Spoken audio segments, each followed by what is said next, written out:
It's exciting to have a long-term contract. I don't think you see much of that these days in our sport. I got pretty lucky. I'm in, my rookie year with Rick. If he laid a big, long contract or a lifetime deal, I'm like, I'll sign wherever he tells me to sign. We knew that he could get the job done. Is Rick on TikTok? He's like, yeah. If I could pull my phone up right now, the last 30 texts, I guarantee you 20 of them are TikTok.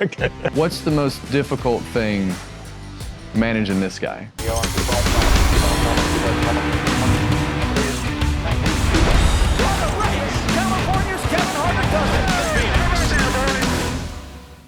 Thank you, first off, for taking the time. It's not every day that you get all three of you guys to sit down in one room and have a conversation. Not every day all three of us ever get together. Well, we can have a team meeting if we need to when we get done. But I think it's obviously you're coming in off your second championship. You're coming in off of 15 Cup championships, and I think that the interesting part to me is just everything that you guys have done as a group. But the first thing is the contract extension. Sign a new contract, 5 years. I mean, that has to make you feel good about where you're at from your career and your standpoint, and that stability that goes with it. Yeah, absolutely. It's exciting to have a long-term contract. I don't think you see much of that these days in our sport. So just to know that I'm going to be with a great organization for the foreseeable future is amazing. And already what we've accomplished in the previous 5 years, I think it was, to think about what we could potentially accomplish in the next 5 is something that I get really excited about, and to be linked with HendrickCars.com through the 5 years, Cliff Daniels also, to just keep the band together is the best part. That's I think. A challenge. Yes. In today's world, keeping everybody together. And Jeff, you went through your whole career at Hendrick Motorsports. From a driver's standpoint, how does that mentally help you, knowing that you have somebody that in an organization that supports you, not having to even worry about where you're at with everything? Yeah, I mean, it's a great feeling. It doesn't come without its challenges because it's a high bar, right? You're constantly pushing one another, your teammates, yourself, within the organization. But yeah, I got pretty lucky.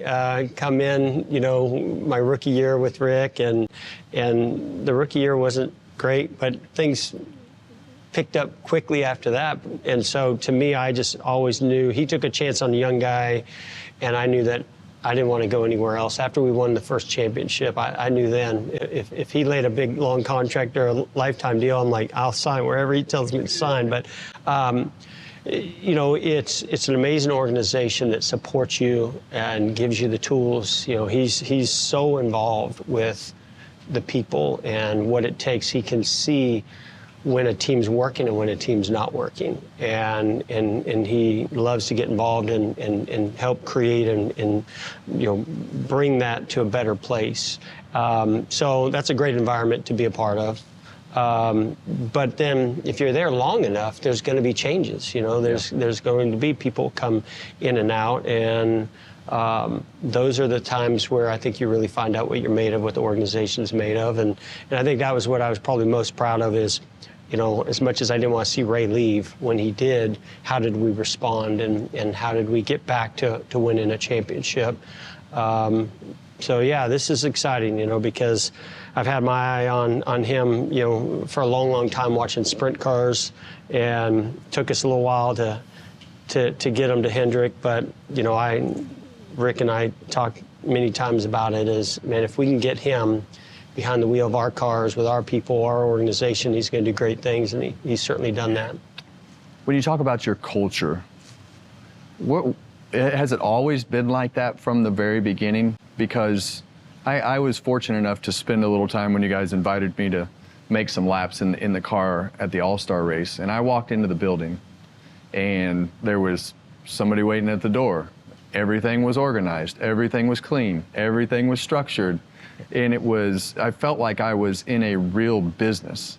But even when I go to your car dealerships to spend my money on your cars, to support everything, but has the business culture from the dealerships always been embedded into the race teams?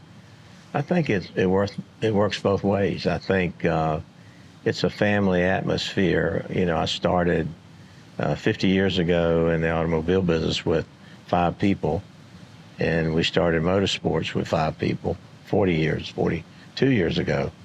And we talk about it being a family atmosphere, but we want to win, and we want to be professional, and you know, we lean on each other, but we treat each other like a family. But it doesn't mean that you don't want to push for excellence and do everything you can to build on the organization and make it better. And it's all about people.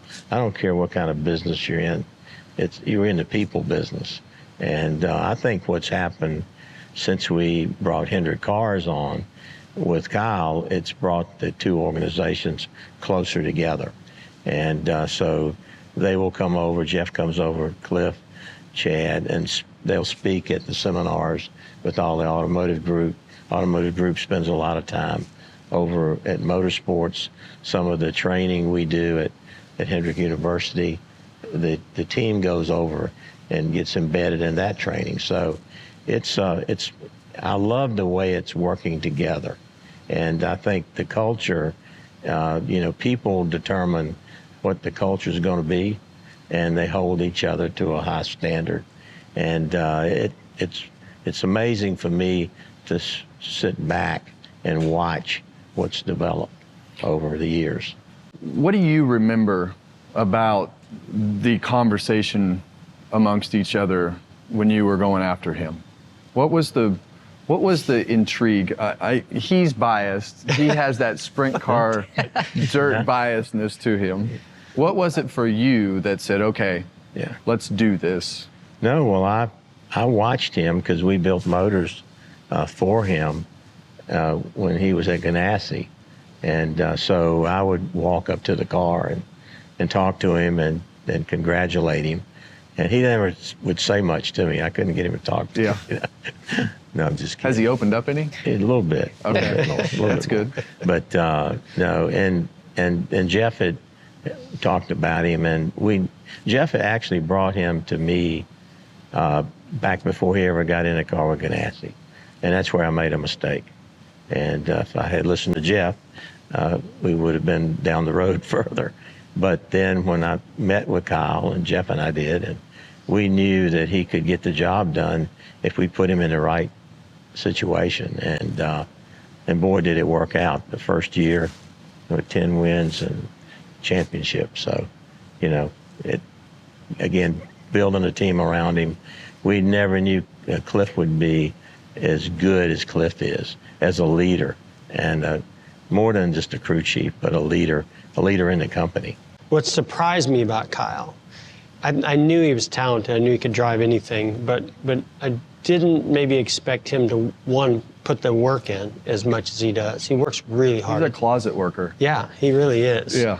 But also the way he pushes Cliff. I mean, obviously he pushes everything, right? He's on the edge, and that pushes Cliff to make sure that that car can live there on the edge, right? That he can tune the car to get it to do what he wants it to do, and so they push one another to just constantly raise the bar with the speed of the car, the abilities of the team, and I mean, to me, when you're around these guys, it's pretty obvious why they're successful. For sure. And for you, you just signed a new contract. We're talking about how you got to Hendrick Motorsports. I want to know how the conversation went about racing sprint cars, because when this guy raced and Jimmy Johnson raced and everybody was there, it was a zero tolerance. Is that right? Yeah. We weren't racing anything else. So how did you approach that conversation when you first started? Well, it's funny because I listened to Rick saying he made a mistake back the first time when I went to Hendrick, but I'm sitting over here thinking, like, I'm kind of glad they did, because Yeah. probably my sprint car career would have ended a long Yeah. time ago. But yeah, no, what I remember from the conversation was, one, just kind of being nervous, you know, because I had gone through a big journey, you know, in 2020 and losing my job and whatever, and I had this great, you know, opportunity in front of me to race for Hendrick Motorsports, and the conversation went really good. But then at the end of it, he's like, "Is there anything that's important to you, you know, that you want?" I'm like, "Oh boy, here we go." it's like, I'd still really like to race sprint cars. And assuming, that, seeing Casey and, everybody just kind of be restricted, I thought that they would say, no, if you're going to race for us, you're going to be committed to this. But Jeff jumped right in and was like, no, we're kind of changing, how we've been in the past, and we're, open to it. And they've never said no to a race that I've wanted to run, since then, which is pretty incredible. I'm sure Rick would love if I hung it up right now, but listen, I had never watched Dirt Vision. And so Flow racing. The first time I turned it on, he was Flow or dirt. turning flips, rolling over. And I texted him, I said, hey, what is this? And he said, well, that's an old one. Yeah. So did you have to talk him into that? Well, so I'm going to go back a little bit further to February of 20 when we were in Daytona, and your contract, I think, was up at Ganassi. I was going to be year. a free agent, I think, at the end of the year. And so we were having some conversations in the bus lot, and he threw it out he's like, hey, if I'm coming to Hendrick one day, you got to let me race sprint cars. And so I kind of, and at that time, I believe, I don't know if you were talking to Tony Stewart, but at that time, Stuart Haas was interested if he was going to be available as well. I'm sure everybody was. And so I remember even after that conversation coming back to Rick and saying, if Larson's an option, I think racing sprint cars is going to be pretty big to him. And Rick was open to it. I mean, he supports a group that helps them thrive at their job. And if there's an idea that somebody has or something, he doesn't love seeing them flip, and he's investing, right, in their future. And so he'll certainly make comments about it.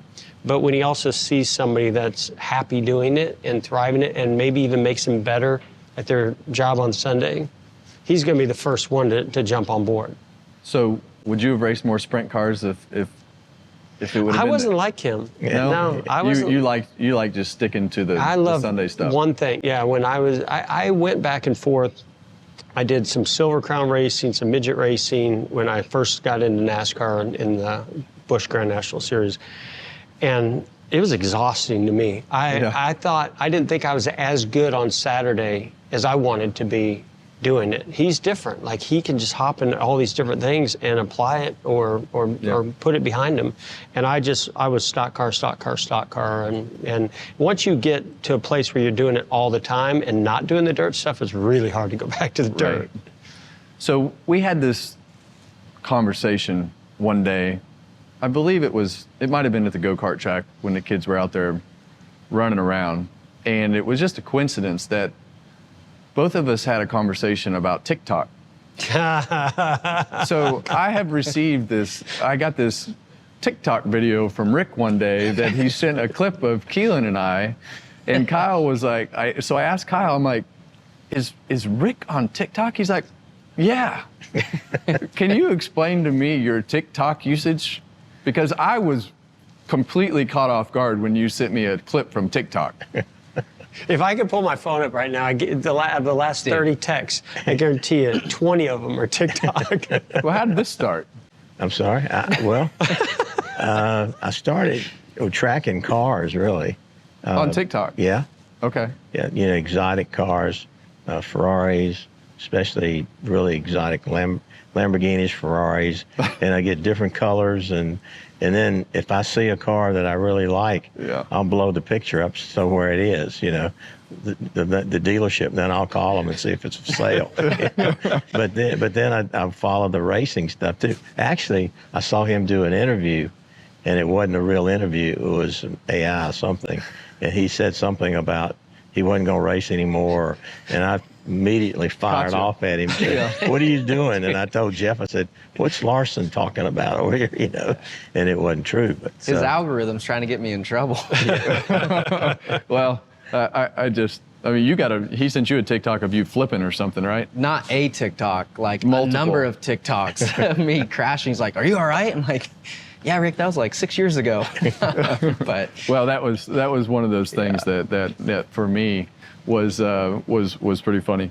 So we're at the Daytona 500, You got the two-time Daytona 500 defending champion. You've got two-time defending champion Kyle Larson. How is this race different than any other race that we go to?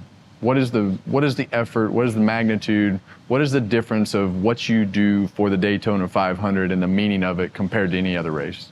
Well, I think it's our Super Bowl, and so you're off during the winter and you get ready to come to the Super Bowl. Yep. And if you can win this race, it carries you through the whole year. And if you can win the Daytona 500 one time, it's just it's something that in your repertoire that you'll always have. You were a Daytona 500 champion, and so we've been fortunate enough to win it 10 times. 10. And so, My goodness. We've been lucky. Yeah, that's not luck. Yeah, but we put a lot of effort in it. I mean, and everybody does. There's no team in the garage that comes to Daytona that this isn't one they want to win. And guys that have raced for all of their careers never had a chance to win it, and owners. And so I feel very fortunate, but we put a lot of effort into the Daytona 500. I came to Hendrick Motorsports, and you knew right away that they make great horsepower, and great horsepower paid off at Daytona. My very first race, basically, in '93, my rookie year, was the duel, and we won it. And then we finished 5th in the Daytona 500. So in my opinion, every year we were coming here to win. But I came into that environment, that equipment, that horsepower, and I feel like it's just continued to grow. I would say that the off-season planning for Daytona is probably when I'm most proud. I mean, I love the playoffs and the championship run, but over the off-season, I feel like that's where every department is just going through the details. Like, you know how it is. You go to Daytona, and usually the car's wrecked at the end, or even if it's in victory lane, it's torn up, and you go, why do we need to spend so many hours buffing and cleaning and getting every little detail when they're going to go beat them up like bumper cars? And that's just not the way this organization works. Whether it's the engine shop, whether it's aerodynamically, anything that they can do to find ways to make that car go faster, be slicker in the air, just all the tiny details. And everybody across the board is on board with that. Marketing, sales, everywhere. This race and that off season is all geared towards getting the season started off right in the Super Bowl, and I love seeing that. It's very unique for sure. Do you feel that pressure yet?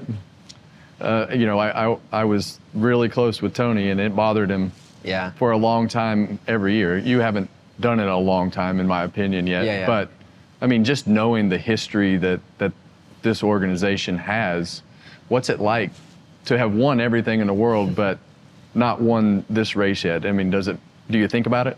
It doesn't weigh on me yet, I don't think, because I still feel like I have a long career left in front of me. I think maybe as I was approaching the end, maybe that weight would start to, get on me. But right now, I mean, I feel like the older I get, the more excited I am for this event. I think I was kind of, I had a sour taste in my mouth, about this race and style of racing for. Well, you went through the fence one year. Exactly, like So, I've can crashed understand why. a lot, Yeah. these style tracks, and they're never small.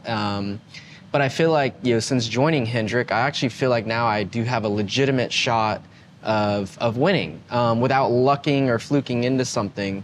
And I think not only does that come with the race cars and the engines and all that, but the prep work that goes into it now compared to what I used to, do. And I feel like we are a consistent contender at these tracks now. So with that, I get more excited, and I feel like I'm prepared, and our team is ready, our pit crew's ready, and that just gets me excited. So, but also, I mean, if I don't win, and I'm sure Tony, you could probably ask him now, like, he's not losing sleep at night because he never won the Daytona 500. I think he's losing sleep right now because he's got to go race trucks. He's got a kid with him. He's got a baby with him. But, Jeff, you next? You're gonna be in the truck field next year? Not a chance. I think Jeff ought to drive a truck too. I think he should. He's tried to get me in a truck. Where are you going to race it? Not Daytona. Not where. If but I where, were going where to would you race it? the smallest track possible. Martinsville? If that's the smallest, is there a smaller one? North Wilkesboro, you should. I'm not driving the truck. I think you could do This it. is about you guys. No, this is about everybody. That's right. You're in this conversation for I'm a done reason. driving. I'm having enough challenges and fun trying to keep up with him and him. Yeah, well, I mean, how is that dynamic? Like during the week, as far as running this whole thing, I mean, what is the dynamic like between you guys? Well, first of all, I want to say, you talked about the floors and the way that, don't think that happens by accident. This guy walks through, and every time he's making a list, a mental list maybe, but on your phone or your rider? As he's driving out of the of the shop that day, he's making a phone call. Hey, by the way, I saw this. Yeah, you really shouldn't have that place there on the floor over there next to that car. It ought to be over here. I mean, he's a detail. He says he's not a detail guy. He's such a detail guy. Yeah, well, that shows right through. Between the two of you, what's the most difficult thing managing this guy with all the moving pieces on a day-to-day basis with sponsors and people and all those things? What's the thing that is the most difficult to say? Keeping him an inch off the wall, I would say is the most difficult. From not being an inch off the wall? Yeah. Yeah, I mean, like, just how about 2 or 3? Yeah. I'd be happy with that. And Get Rick more and grip the closer you are. Rick Yeah, and I I will have- text one another during the race. Does he have to be that close? I told Cliff, get him off the wall. Yeah. And he said, I've tried. I said, well, you get him off the wall. Does Cliff respond during the race? Yes. He does. Yeah. So Everybody responds to yeah, it. that's true. So No, sometimes Jeff doesn't. Oh, gosh. But I told him one day, I said, look, I wasn't at the track, so I said, Jeff, go down and give Kyle the phone so I can tell him congratulations. Yeah. So I see him on TV go down, shaking everybody's hand, walking around. He didn't give him the phone. So I called Andrews. I said, would you give Kyle the phone? So then I Jeff barbecued Jeff him. handed the phone to him, and he goes, by the way, you're in trouble. I was like, oh, no, I forgot. I just got distracted. I completely You forgot. got one job after a win. I know. I got one job. So you've had this incredible run of creating dynasties between drivers and crew chiefs, Jeff and Ray, Jimmy and Chad. How did you wind up with the pairing of Cliff and Kyle? How did that conversation go?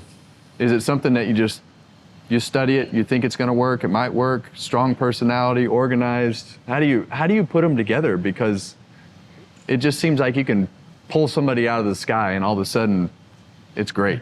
I think there's a lot more to it. I think, Jeff Andrews and Chad and Jeff, and we talk about it. We talk about the person that's an engineer that's ready to be the next guy up. And when you're starting a new team, and they have to feel confident and that the guy can do it. Yeah. And everybody had tremendous confidence in Cliff. Chad's got a great eye for talent. He does. He really does. And so, Cliff was working with him, and Chad knew this is a guy Good that's pairing. going to be a great crew chief first and foremost.